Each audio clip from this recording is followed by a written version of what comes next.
Welcome to top 9. Assembly committee హాల్లో Telangana cabinet సమావేశం. Rice స్కామ్పై అసెంబ్లీలో దుమారం. 6 గ్యారంటీల చట్టబద్ధతపై ప్రైవేట్ బిల్ నోటీసును స్పీకర్కి అందించిన బీఆర్ఎస్. బులెటిన్ల ముందుగా తెలంగాణ టాప్ 9 న్యూస్ చూద్దాం. తెలంగాణ కేబినెట్ సమావేశంలో కీలక నిర్ణయాలు తీసుకున్నారు. గిగ్ వర్కర్ల బిల్లుకు కేబినెట్ ఆమోదం తెలిపింది. ఎంప్లాయీ పేరెంట్ వెల్ఫేర్ బిల్లుకు ఆమోదం తెలిపారు. హేట్ స్పీచ్ ప్రొటెక్షన్పై కేబినెట్లో చర్చించారు. అడ్వకేట్ ప్రొటెక్షన్ బిల్లుకు కేబినెట్ ఆమోదం తెలిపింది. కుల గణనపై స్వతంత్ర నిపుణుల కమిటీ ఇచ్చిన నివేదికను కేబినెట్ ఆమోదించింది. రోహిత్ వేముల చట్టం విధి విధానాల రూపకల్పనకు కేబినెట్ సబ్ కమిటీ ఏర్పాటుకు ఆమోదం తెలిపారు. మూసీ పరివాహక ప్రాంత వాసులకు రేవంత్ భరోసా ఇచ్చారు. బాధితులకు ఆశ్రయం కల్పిస్తామని శాసన మండలి వేదికగా హామీ ఇచ్చారు. దయచేసి విపక్షాల ట్రాప్లో మూసీ నిర్వాసితులు పడొద్దని సీఎం రేవంత్ సూచించారు. మెట్రో విస్తరించడానికి ఎల్ఎన్టీ సహకరించలేదని సీఎం చెప్పారు. అందుకే కేంద్ర ప్రభుత్వ సూచనతోటి మెట్రోని స్వాధీనం చేసుకున్నామని చెప్పారు. ఢిల్లీలాగా కాలుష్య నగరంగా మారకూడదనే హెల్త్ పాలసీ తెచ్చామని చెప్పారు. తెలంగాణ అసెంబ్లీలో బడ్జెట్పై చర్చలో రైస్ స్కామ్ రచ్చరేపింది. ఫిలిప్పీన్స్కు బియ్యం ఎగుమతుల్లో భారీ కుంభకోణం జరిగిందని మాజీ మంత్రి హరీష్ రావు ఆరోపించారు. రైస్ ఎక్స్పోర్ట్స్లో ఎటువంటి స్కామ్ జరగలేదని హరీష్కు ఘాటు కౌంటర్ ఇచ్చారు మంత్రి ఉత్తమ్. ప్రభుత్వం నియమించిన అడ్వైజర్ ఘరానా మోసగాడని హరీష్ ఆరోపిస్తే అతగాడికి రైస్ ఎక్స్పోర్ట్స్ తోటి సంబంధం లేదు అన్నారు ఉత్తమ్ కుమార్ రెడ్డి. పెట్టుబడులపై తెలంగాణ శాసన మండలిలో మంత్రి శ్రీధర్బాబు క్లారిటీ ఇచ్చారు. టీజీ ఐపాస్ ద్వారా ఈ 2 ఏళ్లలో 3,903 నూతన పరిశ్రమలకు క్లియరెన్స్ ఇచ్చామన్నారు. మరో 1,164 యూనిట్లకు అనుమతుల ప్రక్రియ కొనసాగుతుంది అన్నారు. వీటి ద్వారా 1,05,960 మందికి ఉపాధి అవకాశాలు లభిస్తాయన్నారు. ఎమ్మెల్సీ మధుసూదనాచారి ప్రశ్నకు మంత్రి శ్రీధర్బాబు సమాధానం ఇచ్చారు. స్పీకర్ గడ్డం ప్రసాద్ను కలిశారు కేటీఆర్ ఎమ్మెల్యేలు. 6 గ్యారంటీలకు చట్టబద్ధత కల్పించే ప్రైవేట్ బిల్లు నోటీసును అందించారు బీఆర్ఎస్ నేతలు. అసెంబ్లీ సెక్రటరీకి కూడా నోటీసులు ఇచ్చారు. ఈ సమావేశాల్లోనే బిల్ పెట్టడానికి అనుమతించాలని కేటీఆర్ కోరారు. ఉద్యోగుల కుటుంబ సభ్యుల్లో మనోధైర్యం నింపేందుకే జీవిత బీమా మొత్తాన్ని అసెంబ్లీ సమయంలోనే చెక్కుల రూపంలో అందజేశామన్నారు సీఎం రేవంత్. సిపెక్ సర్వే ప్రకారం రాష్ట్రంలో 1,15,00,000 కుటుంబాలకు 5 లక్షల బీమా అందజేస్తామని తెలిపారు. విద్యుత్ సింగరేణి కార్మికులకు 1,00,00,000 ప్రమాద బీమా కల్పిస్తామని తెలిపారు. అసెంబ్లీని ముట్టడించేందుకు బీజేపీ కార్యకర్తలు యత్నించడం ఉద్రిక్తతకు దారితీసింది. 6 గ్యారంటీల చట్టబద్ధతను విస్మరించారంటూ నిరసన తెలిపారు బీజేపీ కార్యకర్తలు. పోలీసులు వారిని అరెస్ట్ చేశారు. పోలీసుల తీరుపై బీజేపీ నేతలు ఆగ్రహం వ్యక్తం చేశారు.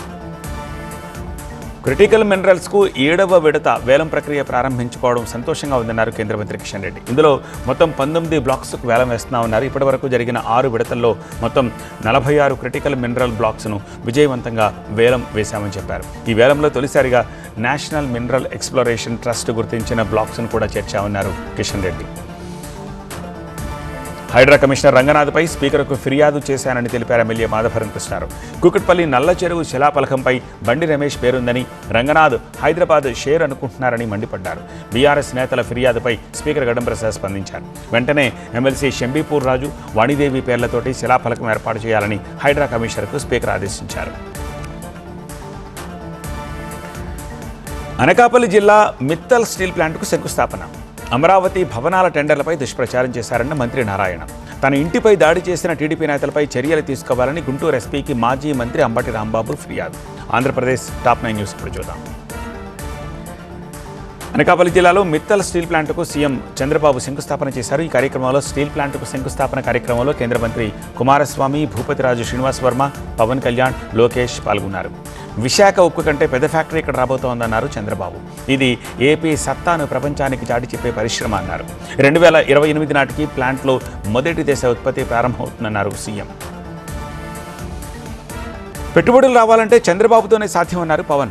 గతంలో రాష్ట్రం నుంచి పెట్టుబడులు వెళ్లిపోయాయని, ఇప్పుడు వెతుక్కుంటూ వస్తున్నాయని అన్నారు. దేశానికి వచ్చే పెట్టుబడుల్లో 25% ఏపీకే వస్తున్నాయని హర్షం వ్యక్తం చేశారు. 21 నెలల్లో పారిశ్రామిక అనుకూల విధానాలు, శాంతి భద్రతలు అదుపులోకి వచ్చాయన్నారు పవన్ కళ్యాణ్. కాకినాడలో మంత్రి నారాయణ అధ్యక్షతన డీఆర్సీ సమావేశం జరిగింది. ఈ మీటింగ్లో అభివృద్ధి పనులు, పెండింగ్ ప్రాజెక్టులపై చర్చ జరిగింది. ధాన్యం సేకరణకు ముందస్తు ఏర్పాట్లు చేయాలని మంత్రి ఆదేశించారు. అమరావతిలో ఐకానిక్ భవనాల టెండర్లపై కొందరు దుష్ప్రచారం చేస్తున్నారన్నారు మంత్రి నారాయణ. టెండర్ల అంచనాలను ఎస్ఆర్ రేట్ల ప్రకారమే నిర్ణయిస్తున్నామని తెలిపారు. అమరావతి పనులను ఇక ఆపలేమని వైసీపీ నేతలకు అర్థమైందని ప్రధానితో మాట్లాడి చంద్రబాబు నిధులు తెస్తున్నారన్నారు నారాయణ. తన ఇంటిపై దాడి చేసిన టీడీపీ నేతలపై చర్యలు తీసుకోవాలని కోరుతూ మాజీ మంత్రి అంబటి రాంబాబు గుంటూరు ఎస్పీకి ఫిర్యాదు చేశారు. ఈ ఘటనలో సుమోటోగా కేసు నమోదు చేయాల్సిన పోలీసులు తాను ఫిర్యాదు చేసే వరకు కేసు నమోదు చేయలేదు అన్నారు. పోలీసులు టీడీపీ నేతలు కుమ్మక్కై దాడి చేశారని స్పష్టమవుతోందన్నారు. తన ఇంటిపై దాడి చేసిన కేసులో నిందితులపై 7 ఏళ్ల లోపు శిక్షలు పడే కేసులు పెట్టి బెయిల్ ఇచ్చి పంపారని, తనపై కూడా ఇవే కేసులు పెట్టి జైలుకు పంపారని అంబటి అన్నారు. జగన్తో ఆస్తుల వివాదంపై ఏపీసీసీ చీఫ్ షర్మిల స్పందించారు. వైసీపీ నేతలే ఆస్తుల గురించి తనపై దుష్ప్రచారం చేస్తున్నారని షర్మిల అన్నారు. తనకు ఆస్తుల మీద ప్రేమ లేదని, తన ఎజెండా ఆస్తి కాదు అన్నారు. ఆస్తుల వివాదంపై విజయమ్మ లేఖతో క్లారిఫికేషన్ ఇచ్చారని, విజయమ్మ లేఖ వాస్తవమని జగన్ కూడా తెలుసన్నారు షర్మిల. ఎంఓయూలో సంతకాలు పెట్టింది తాను జగన్ అయితే వైసీపీ నేతలు ఎందుకు మాట్లాడుతున్నారని, జగన్కి మాట్లాడే దమ్ము లేదా అని షర్మిల ప్రశ్నించారు. మాజీ మంత్రి గుడివాడ అమర్నాథ్ భీమవరంలో వైసీపీ జిల్లా కార్యాలయాన్ని ప్రారంభించారు. ఏపీ కాంగ్రెస్ అధ్యక్షురాలు వైఎస్ షర్మిలపై తీవ్రస్థాయిలో విమర్శలు గుప్పించారు. కోట్లాది మంది మహిళలకు సంక్షేమ పథకాల ద్వారా న్యాయం చేసిన జగన్ తన తోడబుట్టిన చెల్లికి అన్యాయం చేస్తారా అని అమర్నాథ్ ప్రశ్నించారు. కుటుంబ విషయాలను వీధికెక్కిస్తూ ప్రత్యర్థులకు అవకాశం ఇస్తున్నారని మండిపడ్డారు. పోలవరంపై లోక్సభలో ఎంపీ మిథున్ రెడ్డి మాట్లాడారు. పోలవరం ప్రాజెక్టు ఎత్తును తగ్గించొద్దని తెలిపారు. కేంద్ర బడ్జెట్లో ప్రాజెక్టు ఎత్తు 41.15 మీటర్లుగా నిర్ణయించబడిందని, వాస్తవానికి ఎత్తు 45.72 మీటర్లు ఉండాలని తెలిపారు. నిర్మాణానికి 55,000 కోట్లు కేటాయించాలని సూచించారు. పోలవరం నిల్వ సామర్థ్యం తగ్గించడం ఏపీకి అన్యాయం చేయడమే అన్నారు. గ్యాస్ డెలివరీలో ఆలస్యం తప్ప గ్యాస్ కొరత లేదన్నారు మంత్రి నాదెండ్ల మనోహర్. గ్యాస్కు ప్రత్యామ్నాయాలను ఉపయోగించాలి అన్నారు. హాస్టల్స్, ఆసుపత్రులకు ప్రాధాన్యత ఇస్తున్నామని, గ్యాస్ విషయంలో ఆందోళన అవసరం లేదన్నారు నాదెండ్ల. ఆదిరెడ్డి అపారావు ఆడియో వివాదంపై ఎమ్మెల్యే ఆదిరెడ్డి వాసు స్పందించారు. ఆ వివాదం ఒక సామాజిక వర్గ సమస్య అని ఆదిరెడ్డి వాసు, అత్తాకోడళ్ల సమస్య కోసం పెద్ద దిక్కుగా పరిష్కారం కోసం తన తండ్రి దగ్గరకు వచ్చారని అన్నారు. ఏడాదిన్నరగా ఉన్న సమస్యను వైసీపీ రోడ్డు మీదకు తెచ్చిందని, వైసీపీ నేతలు ఎడిటింగ్లతోటి తన తండ్రిపై దుష్ప్రచారం చేస్తున్నారని ఆదిరెడ్డి వాసు అన్నారు. మొదలైన అకాల వర్షాలకు దెబ్బతిన్న పంటల పరిశీలన.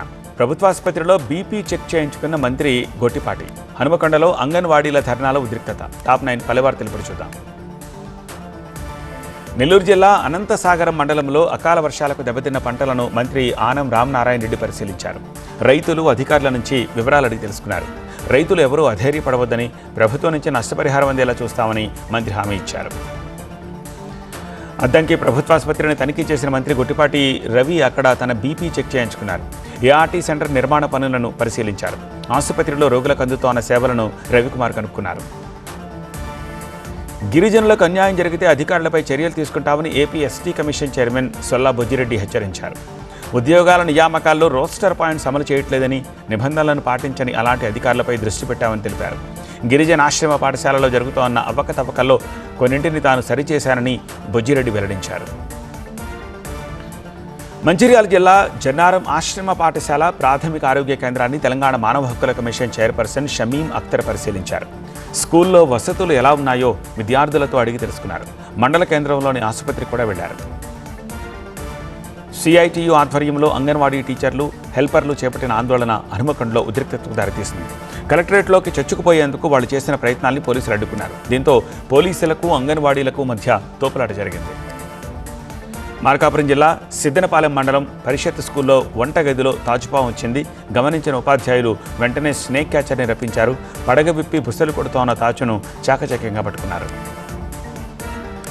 నెల్లూరు జిల్లా ఉదయగిరిలో కొత్త ఎంపీడీఓ కార్యాలయ భవనాన్ని ఎమ్మెల్యే కాకర్ల సురేష్, జిల్లా పరిషత్ చైర్పర్సన్ అరుణమ్మ ప్రారంభించారు. 83.68 లక్షల రూపాయలతోటి నిర్మించిన ఈ భవనంలో ఆధునిక సౌకర్యాలు కల్పించారు.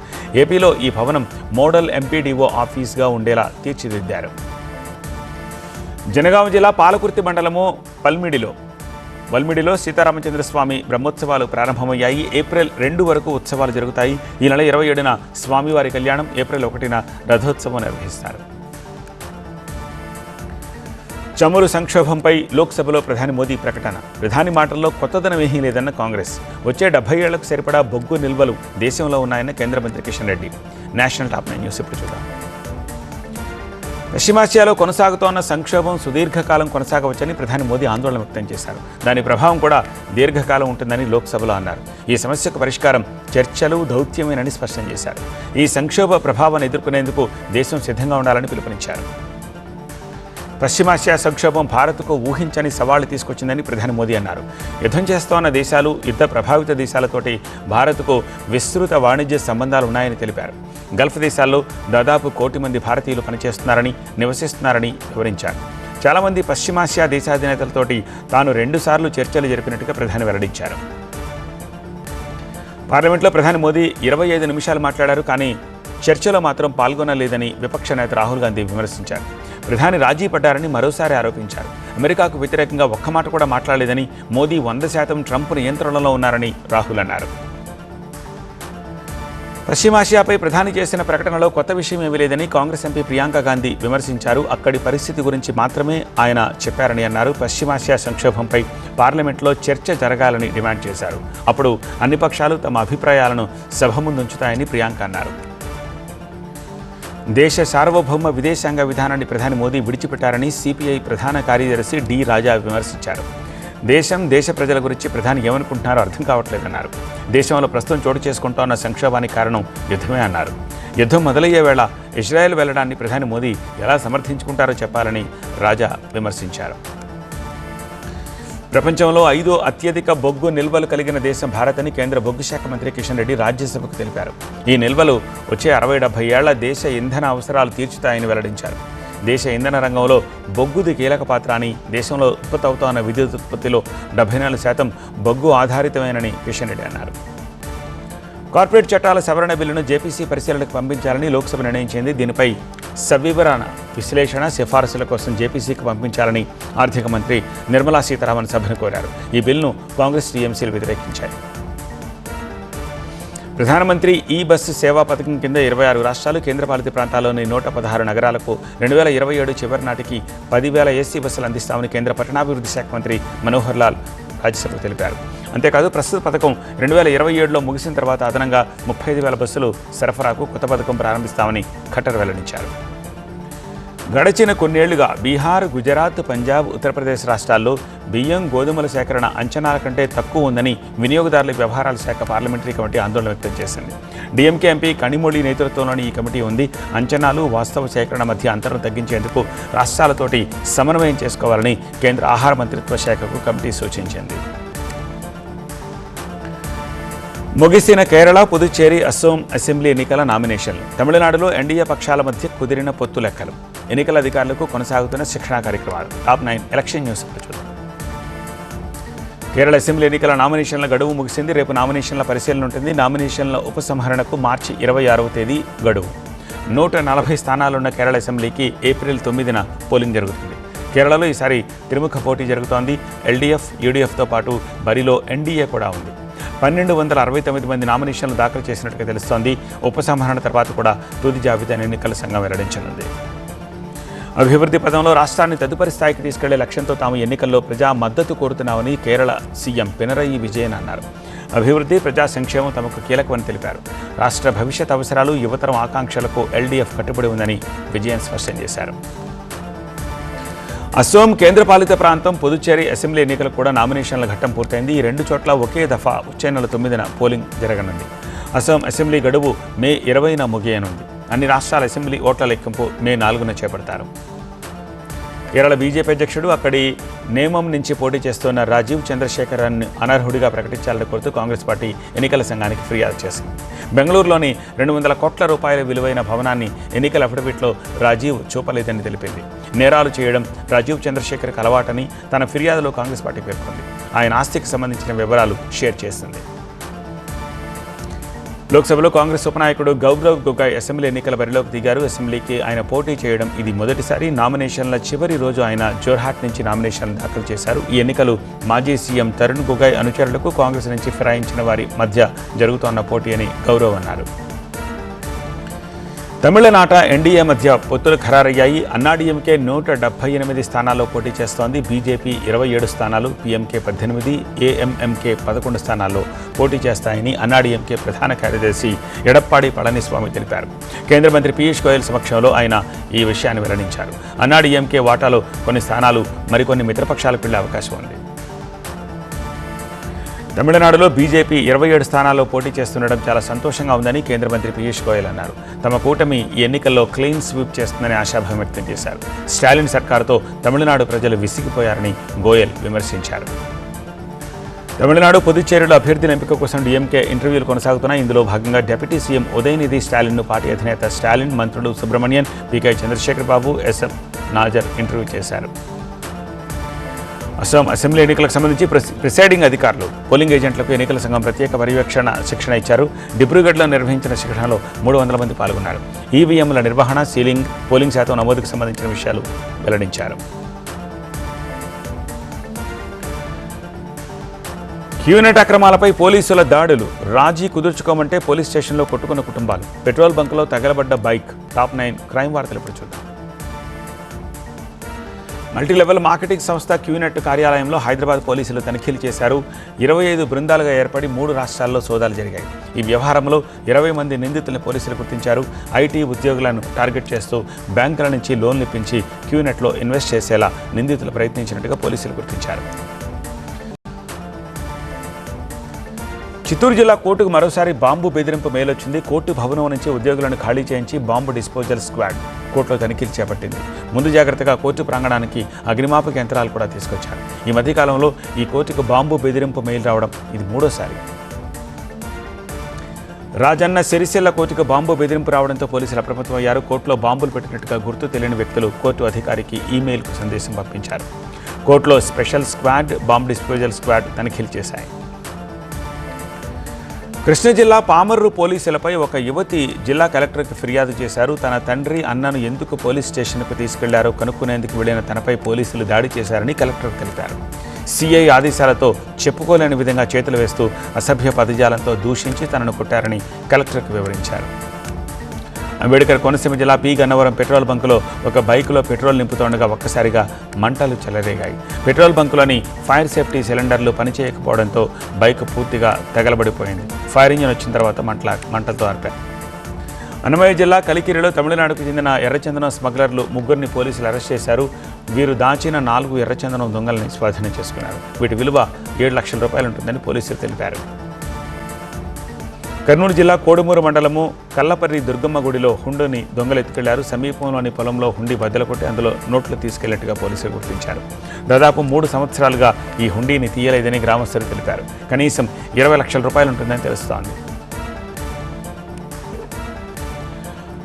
ట్రంప్ ప్రకటనకు ముందే ముగియడంతో నష్టాలు నమోదు చేసిన దేశీయ స్టాక్ మార్కెట్లు. బంగారం ధరలో భారీ పతనం. చైనాలో బంగారం దుకాణాల్లో సందడి. బిజినెస్ టాప్ 9 ఇప్పుడు చూద్దాం. యుద్ధానికి ఫుల్ స్టాప్ పెడుతున్నట్టు ట్రంప్ ప్రకటనకు ముందే దేశీయ స్టాక్ మార్కెట్ల లావాదేవీలు ముగియడంతో అవి నష్టాలు నమోదు చేశాయి. సెన్సెక్స్ 1837 పాయింట్లు, నిఫ్టీ 602 పాయింట్లు పతనమయ్యాయి. సెన్సెక్స్లో HCL Tech, Power Grid, Infosys మినహా మిగిలిన 27 షేర్లు నష్టపోయాయి. హైదరాబాద్ మార్కెట్లో 24 క్యారెట్ల బంగారం ధర భారీగా పతనమైంది. 10 గ్రాముల ధర 10,320 తగ్గి 1,35,650 రూపాయలకు పడిపోయింది. 22 క్యారెట్ల బంగారం 10 గ్రాముల ధర 9,450 రూపాయలు తగ్గి 1,24,350 రూపాయలకు చేరింది.